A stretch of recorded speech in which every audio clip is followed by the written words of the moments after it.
Fala pessoal, saudações a todos, aqui é o professor Vladimir mais uma vez para a aula 2. Dessa vez a gente vai falar das propriedades, né? Essas propriedades em algum momento foram faladas em sala e esses vídeos eles servem mais como uma revisão. Então são 4 propriedades importantes, a primeira, que é a probabilidade do vazio igual a zero, também conhecido como um evento impossível, nunca acontece, nunca vai acontecer. E num dado sextavado, com 6 passes, esse exemplo iria corresponder a lançar o dado e sair o número 7, por exemplo. Nunca acontece, porque a probabilidade é zero. Em contrapartida, o evento certo, ele sempre vai acontecer. Então, se você num dado tem todos os números de 1 a 6, então você ganhou. Probabilidade é um número pequeno, é um número que está entre 0 e 1. Essa é a propriedade 3, e essa propriedade é utilizada para estimar valores máximos ou valores mínimos de contexto, de questões que têm esse contexto onde se pede essa informação. E a propriedade 4, muito importante, é utilizada para cálculo de um evento e necessariamente saber o seu complementar. Você sabe a probabilidade de um evento ocorrer, P de A, você também sabe a probabilidade dele não ocorrer. É 1 menos P de A, né? A probabilidade do A não ocorrer eu representei aí por A barra. Essa relação, na prática, é muito tranquila de se fazer, porque, por exemplo, se você tem que 20% é a probabilidade de um evento ocorrer, então 80% seria a dele não ocorrer. A soma dessas probabilidades em porcentagem corresponde a 100%, mas em inteiro 100% corresponde a 1. E em fração, você tem que a probabilidade de um evento ocorrer é 3 quintos, então dele não ocorrer seria 2 quintos. A soma desses dois números também corresponde a 1, mas é mais comum observar o número que está aqui em cima, quanto falta para chegar embaixo. É só a subtração do de baixo pelo de cima dá 2. E a resposta também é uma fração, 2 quintos. Vamos para os exemplos que talvez melhore mais o entendimento das questões. Eu separei exemplos aqui de um slide antigo. Eu estava estudando com meu menino e ele gosta muito do irmão do Jorel. Então a situação é o seguinte: o irmão do Jorel aqui, ele quer completar um álbum de figurinhas e a probabilidade dele completar um álbum de figurinhas, né, achar a figurinha premiada porque ele quer, foi dado pela expressão n-13 sobre 27. Essa é a probabilidade dele encontrar uma figurinha em questão, uma figurinha premiada.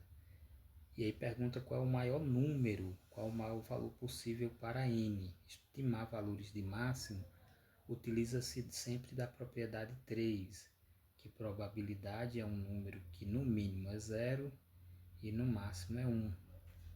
Então veja que minha probabilidade já foi expressa aqui por n menos 13 sobre 27. O maior valor possível de n é exatamente quando essa fração for igual a 1. Que no máximo essa probabilidade pode ser 1. O 27 vai passar multiplicando 1, vai ficar n sobre 13 igual a 27. Né? O que eu fiz foi passar o 27 para cá, ele passa multiplicando. E o 13 para o outro membro vai somando, 27 mais 13 vai dar 40. Máximo, maior valor para n são 40 figurinhas, ok? Questão 2 fala que o seu Edson, na sua juventude, ele teve uma chance real de fazer sucesso. A probabilidade dele fazer sucesso como artista, né, o seu Edson era conhecido como artista, é 78 por 256. Contudo, a minha pergunta era a probabilidade dele não fazer sucesso, ou complementar, né? Já que ele tinha uma de fazer sucesso, então a probabilidade de não dar certo também existe. Quanto é que era? Antes de fazer a continha em si, eu vou simplificar a fração. 78 por 256 pode ser simplificado em cima e embaixo por 2. 78 dividido por 2 dá 39. 256 dividido por 2 dá 128, certo? Então essa é a probabilidade dele fazer sucesso. Agora eu quero dele não fazer sucesso, se eu complementar, né? É só olhar para o de cima, o 39, e ver quanto falta para chegar em 28. Ou, em outras palavras, subtrai o maior, 128, menos o menor, menos o 39. 39. Então, pegar um emprestado aqui do 2, ele vira 1 e aqui fica 18. 9 para 18 é 9. E 3 para chegar em 11 é 8. Então, dele não fazer sucesso é 89 por 128. São as chances do senhor Edison não fazer sucesso, ok? Outra pergunta no contexto lá do desenhozinho do irmão de Jorel. Bom, a banda Cuecas em Chamas fez um show na praia e deixou a praia suja, tinha latinha, tinha garrafa PET, e foi lá o herói Mendigo dos Mares para limpar a areia. E tem essa seguinte informação aqui: as chances do Mendigo dos Mares achar uma garrafa PET na praia é 5 vezes maior do que a de achar uma latinha.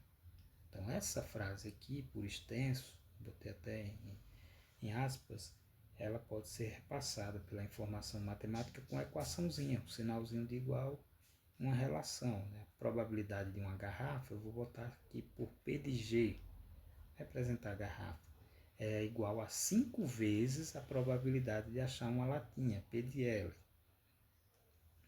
Bom, essa frase só quer dizer isso, né? E me perguntaram aqui na questão qual é a probabilidade de achar a garrafa PET.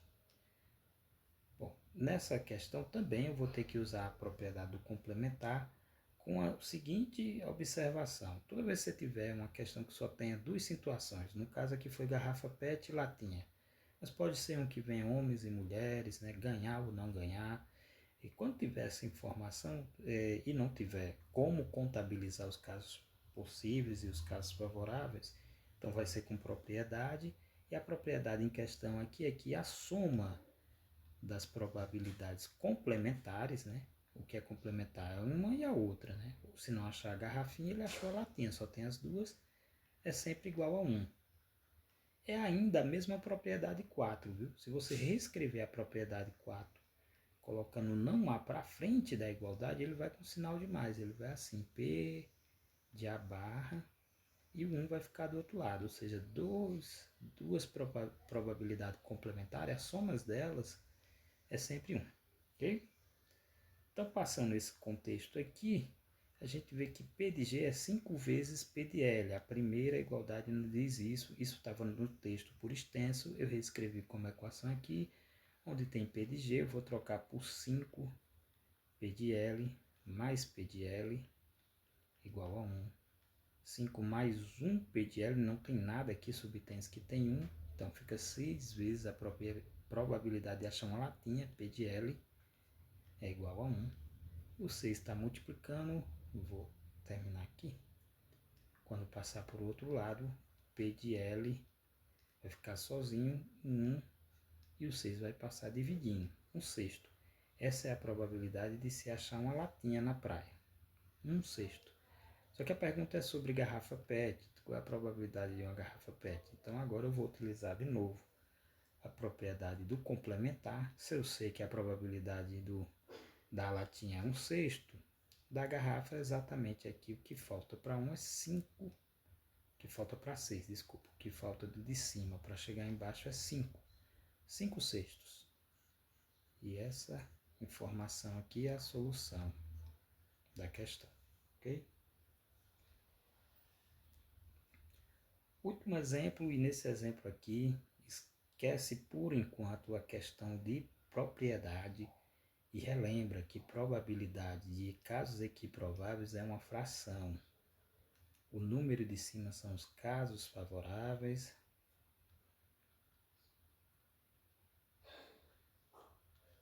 e o número de baixo são todos os casos ou os casos possíveis. Então, quando dá para contar, nós fazemos a contagem, em cima e embaixo. Acontece que aqui vai ser uma combinação. Essa questão aqui vai ter uma contagem extensa, onde eu não vou conseguir contar os casos diretamente, então vou contar de forma indireta para utilizar a propriedade do complementar, mas a ideia de contar casos favoráveis e casos possíveis permanece. Então, o Pato Gesonel é conhecido como mestre do disfarce. Ele precisa descobrir uma senha de 4 algarismos do teclado do desenho, que o teclado é diferente, só tem os números do 1 até o 5. E ele vai ter que descobrir uma senha que tem 4 algarismos. Bom, ele percebeu que só conseguirá avançar se o produto, a multiplicação, dos 4 algarismos da senha for um número par. Qual é a probabilidade que o produto dos algarismos dessa senha seja par? Então veja bem, eu vou contar os casos possíveis primeiro, ou todos os casos, que correspondem a todas as senhas que dá para fazer nesse teclado. E na probabilidade, os casos possíveis ficam aqui embaixo, na parte de baixo. Então, se eu estou com esse teclado aqui, quero fazer uma senha, eu vou escolher 4 números, uma senha de 4 algarismos, Eu vou escolher 4 números. O primeiro número eu tenho qualquer um dos 5 teclas à minha disposição, 5 possibilidades. O segundo número, como não vem dizendo nada, se não pode repetir, então é sinal que pode repetir. Eu também tenho 5 possibilidades. Para o terceiro número, 5 possibilidades. Para o quarto número, eu também vou ter 5 possibilidades. Eu tenho 5 possibilidades para cada um dos algarismos. Ao multiplicar todas as possibilidades, pelo princípio multiplicativo, vai dar 625 senhas. Esse é o total de senhas que dá para fazer com esse teclado de 5 algarismos. Vou contar as senhas aquelas que têm o produto dos números dando igual ao número par. Só que eu vou contar de forma indireta. Contar o produto par é algo complicado, difícil. Em sala até eu explico o porquê. Porque tem vários casos. Para ser par, vou aproveitar e explicar logo. Basta que um dos algarismos seja par.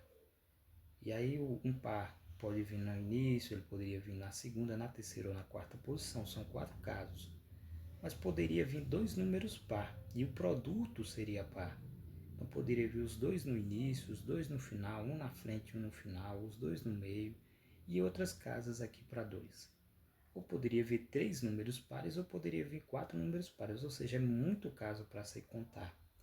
Por conta disso, eu vou contar, na verdade, os ímpares. Para ser um produto ímpar, esse não, todo mundo tem que ser ímpar. E aí basta que o primeiro número, o segundo e o terceiro e o quarto número seja ímpar. Para essa situação, para o primeiro número, quantas possibilidades eu tenho? Eu tenho 3, porque só tem 3 ímpares no teclado, o 3 e o 5. Então, tenho 3 possibilidades para o primeiro, 3 possibilidades para o segundo, que é os mesmos 3, eu posso repetir a minha senha ímpar, 3 para o terceiro e 3 para o último algarismo. Eu tenho 81 senhas que eu posso fazer nesse teclado de valor de produto ímpar. Bom, e o total de senha é 625. Como só podem ter o ímpar ou par, são eventos complementares, para contar os que são produto par, eu faço a subtração, 625 menos 81, que vai dar 4 na unidade, 4 na dezena e 5 na centena. 554 são o total de senhas que tem produto par. E assim a gente finaliza essa probabilidade. Quero relembrar que contar diretamente as senhas pares e chegar nesse 544 seria muito trabalhoso. Então, por isso, o raciocínio do complementar, a propriedade 4. Se você sabe um caso e só tem 2 casos possíveis, um é complementar do outro, você consegue deduzir o outro, fazendo a diferença, vendo de um quanto falta para chegar no outro. No casos possíveis aqui a gente contou 625, casos favoráveis a gente contou indiretamente 544, tá bom? Então obrigado e até a próxima aula, ok?